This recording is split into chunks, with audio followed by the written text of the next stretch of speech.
রমজান মাসটা খুব ভালোভাবে পার করতে পারছি আলহামদুলিল্লাহ। কিন্তু গত 2 দিন হলো আমার একটা সমস্যা হয়েছে। আমার না কোনো কিছু খেতে ভালো লাগছে না। যেটা মাছ না, মুরগি না, কোনো কিছু না। এই যে আমার বুয়া সব কিছু রেডি করে রেখে গেছে, আমি শুধু রান্না করব। কিন্তু কি রান্না করব এটাই আমি চিন্তা করতে পারছিলাম না। খালাকে বলেছিলাম ছোট মাছের চচ্চড়ি করব, ছোট মাছ বের করে রেখে গেছে। আর আলু কাটতে বলছিলাম, অনেকগুলো আলু কাটছে। এত আলু কি করব আমি বুঝতে পারছি না। ঠিক আছে, আলু ভেজে ফেলবো। তো কি রান্না করব, এই বারান্দায় দাঁড়িয়ে থেকে যে আমি প্রতিদিন এই চিন্তা করি যে কি রান্না করলে তৃপ্তি করে ভাত খাওয়া যাবে। তো বিসমিল্লাহ বলে রান্না শুরু করলাম। হ্যালো বন্ধুরা, আসসালামু আলাইকুম। আজকে আমি ছোট্ট একটা ব্লগ শেয়ার করব।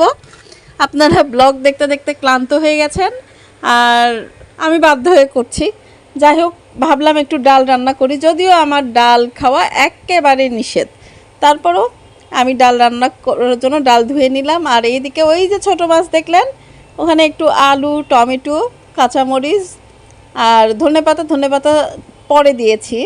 আগে খুব করে মেখে নিলাম। আমাদের উত্তরবঙ্গের এই রান্নাটা, এটার নাম হচ্ছে চচ্চড়ি। আমাদের উত্তরবঙ্গের মানুষ বলে পুরপুরি, ছোটো মাছের পুরপুরি। আর এই চচ্চড়িটা অবশ্যই হচ্ছে একটু পোড়া পোড়া হতে হবে, নাহলে ভাল লাগবে না। তেল একটু বেশি করে দিতে হবে। তো আমি তেল বেশি করে নেই, খুব করে মাখলাম। মেখে আমি এই পাতিলটা চুলায় তুলে দেব, চুলার উপরই আছে, জাল ধরিয়ে দেব। তো হয়েছে কি জানেন, এই পাতিলে আমি শেষ পর্যন্ত কিন্তু এই মাছটা রান্না করতে পারি না। পাতিলের সমস্যা না আমার হাতে মাখার সমস্যা, আল্লাহ জানে। যাই হোক, এইটা পরে কোথায় রান্না করছি এই যে দেখেন, ফ্রাই প্যানে রান্না করতে হয়েছে। এই যে আমার চচ্চড়ি।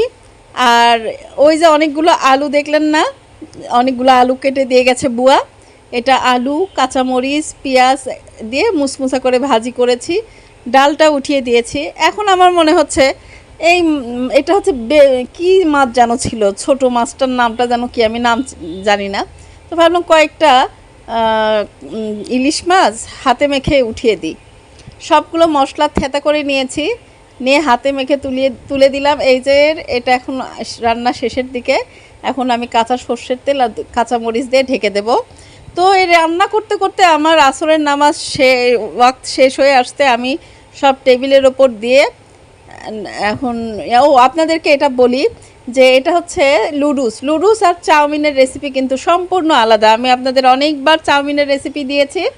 আর এখানে একটা জিনিস করেছি জানেন, এখানে আমার রুই মাছ ছিল, রুই মাছ দিয়ে ধনেপাতা দিয়ে ভর্তা বানিয়েছি। এই যে আমার ইফতারের আইটেম রেডি করা শেষ। আমি এখন ফ্রেশ হয়ে নামাজ পড়বো। ইফতারের আগে দোয়া দরুদ পড়তে হবে। যাই হোক, ইফতার করা শেষ, একটু রেস্ট নিয়েই বের হয়েছি দোকানের উদ্দেশ্যে। এইটাই হচ্ছে আমার ডেইলি রুটিন। তো ভালো থাকবেন সবাই। কেমন লাগলো জানাবেন।